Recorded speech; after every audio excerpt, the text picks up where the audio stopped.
loss, there is so much information out there, good and bad, and I know how confusing it can be to really know what is right, what is wrong, and what the best diet is going to be for you to help you lose weight. That's why in this video, I want to break down what the most important things are that you need to worry about in terms of your diet for successful weight loss.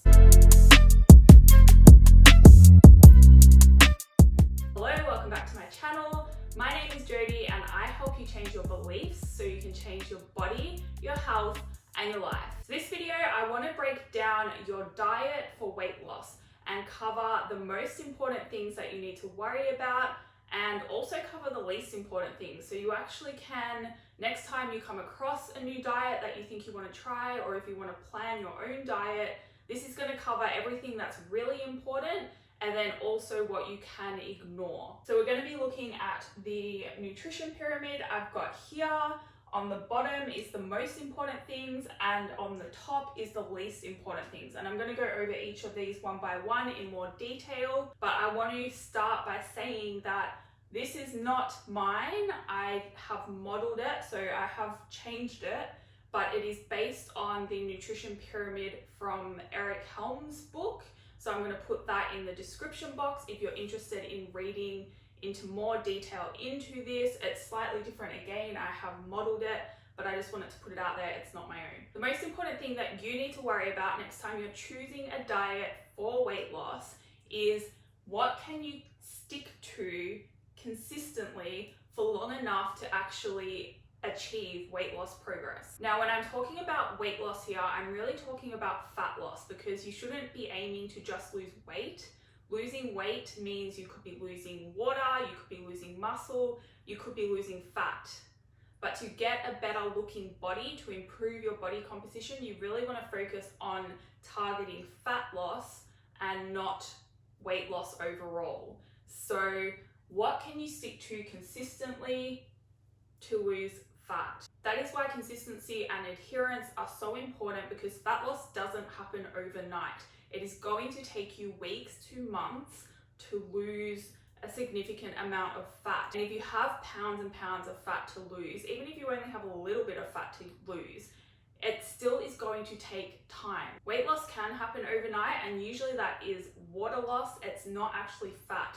To lose fat, it is going to take time no matter who you are. The next time you're considering starting any type of diet, you really want to pay attention to this first. Make sure it is something you can stick to long term to set yourself up for success. Now, the next thing you really need to worry about when it comes to your diet for weight loss is calories. The only way you can actually lose fat is if you're eating in a calorie deficit so that your body is forced to use its own fat stores to meet its energy requirements. No diet is going to work unless it meets that requirement of putting you in a calorie deficit. If you want to know how to set up a calorie deficit for yourself or what your calorie target should be, I have an article on that which I'm going to link in the description box as well that will help you learn how to calculate your own calorie requirements. I wouldn't go just starting with a 1200 calorie diet because that's what you've heard works.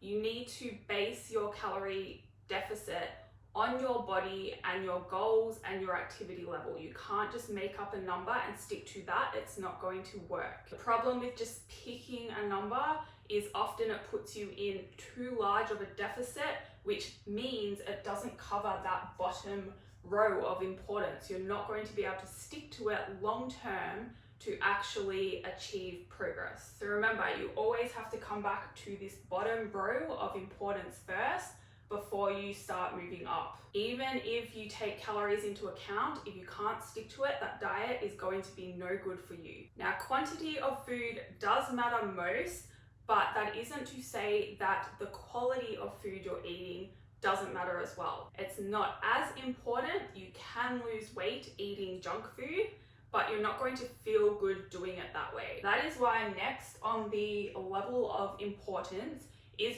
protein and macros. Now, I couldn't decide which one I wanted to put next, so they're both on the same level. So when I say macros, I really mean vegetables, or any food that is high in micronutrients, but that is typically going to be vegetables or fruit. Vegetables are really good for fat loss because they provide a lot of volume and help keep you full for not many calories. So it's going to help you stay in that calorie deficit without having to sacrifice food volume. Whereas if you just eat junk food, you might meet that calorie deficit, but you're not going to maintain your health and you're not going to feel satisfied after the meals you're eating. That is where protein comes into play as well. Protein is going to help keep you full, and it's also going to provide the building blocks you need to build muscle. Now, to change your body composition, to get a better looking body, you really want to be sticking to a diet that covers all of this, and weight training as well, because that,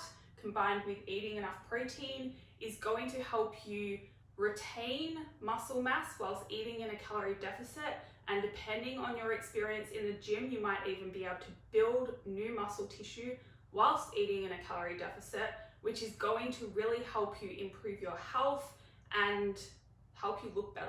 Now, if you just pay attention to protein and vegetables and you eat super clean as your diet, it's probably not going to work because, again, it's not meeting that consistency and adherence requirements. So yes, you might be able to eat clean for a few weeks and stick to that 100%, but when life happens and when you want to go to that party, or when you want to eat out, or you want to have a drink, you're not going to have that flexibility to be able to do that, and it's just going to be so much harder to stick to your diet long term.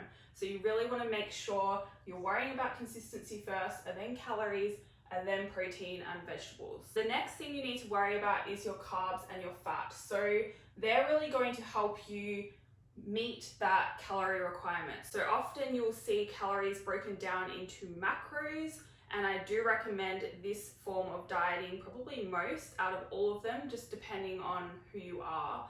But counting macros will help you stick to that calorie deficit, hit your protein, and then you're going to be left with a carbohydrate and fat target. Now, it doesn't really matter if you hit your carbs and fat perfectly, as long as you're still sticking within your calorie requirements and hitting your protein. So you can swap carbs and fats around. I will say this though, fat is essential to the body, carbs are not. So fat, you really want to make sure you're getting enough, but carbs you don't have to worry about so much. Although if you are weight training in the gym, carbs are going to really help with your performance and improving your strength, which is going to help improve your muscle growth and how you look and feel overall. Not to mention, carbs make you happy and they also can help you sleep. So there's no need to cut them out altogether. I would recommend eating a balanced diet that covers calories first, and then protein and vegetables, and then carbs and fats. So including all the macronutrients, including a variety of micronutrients, and making sure you're hitting your calories daily. That is going to help you lose fat. The next thing you might be wondering about is frequency. So when it comes to meal frequency, as you can see, that is very high up on the pyramid because it really doesn't matter that much. You've got to do what you can stick to long term, right? So if you think you need to eat 6 meals a day to lose weight because it's going to speed up your metabolism or something, that's not true. It doesn't. If you are eating so frequently that it doesn't help you hit that calorie deficit and it puts you out of a calorie deficit, then you're not going to be successful at weight loss. If you're eating so frequently that you just find it really difficult and you don't enjoy it, then it's not going to help you because you're not going to be able to stick to that diet. So frequency doesn't matter that much. You've got to do what works for you. In terms of weight loss, you can eat 6 meals a day and lose weight. You can eat 2 meals a day or 1 meal a day and lose weight, as long as you're hitting your calorie target. I will say this with frequency though, it doesn't matter, but once you get into a rhythm, it can be helpful to stick to the same frequency every day. So if you decide to do some kind of fasting in the morning and not eat breakfast and just eat 2 meals a day, your body will get used to that rhythm, and so you'll eventually not get so hungry in the morning, and it will be easier to start your first meal later in the day and stick to that. Whereas if you're constantly mixing it up, it is going to be harder, like your body is going to expect that meal earlier than what it would if you were just constantly doing the same thing day in, day out. But again, it doesn't really matter. It just can be helpful to kind of set up a routine and stick to that. It's also going to help you avoid mindlessly snacking, because if you know that you've got 2 meals a day or 3 meals a day that you are allowed to eat, then you're not going to allow yourself to think about adding an extra meal, because in your head it's just like, no, I've got these 3 meals and I'm going to eat those and that's it. I know they add up to my calorie requirements, so as long as I stick to those 3 meals, I'm going to be in a position to keep losing fat. Now, the last thing that matters the least when it comes to weight loss are supplements. Supplements are not essential for weight loss at all, so you can save your money and focus on buying real food instead. I don't actually recommend any supplements to my online clients. I don't even really take that many anymore. If you are deficient in a micronutrient, then you might want to take a certain supplement to help you hit that. Or if you find it really hard to get your protein in through food, just say you're vegan or you don't like eating a lot of meat, then having protein powder is a really convenient and easy way to help you reach your protein target. But other than that, no fat burner, no weight loss shake is going to help you lose weight long term, because really you're not going to be able to stick to it, number one, and fat burners actually don't really work. So if you want to know more about supplements, I have an article on that as well. I'm going to link it in the description box. But that is pretty much all I need to say about supplements for this video.